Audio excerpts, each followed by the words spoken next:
Have you ever wondered how companies deliver quality products efficiently? Operations management is the answer. It coordinates resources to meet customer demands.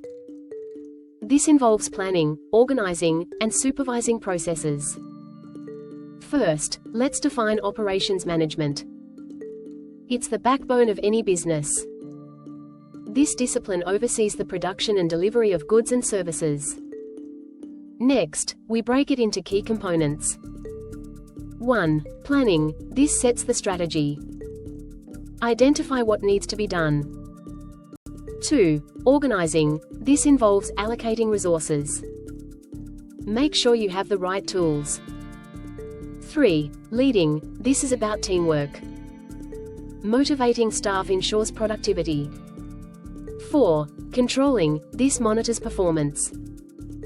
Adjust processes to improve efficiency. Let's look at an example. Imagine a bakery. The owner must plan which goods to bake. Organize staff and ingredients.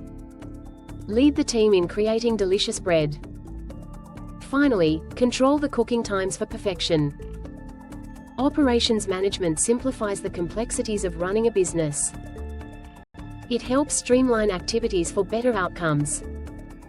In summary, effective operations management is crucial. It involves planning, organizing, leading, and controlling. When executed well, it drives success. Want to improve your operations management? Start by examining your processes today.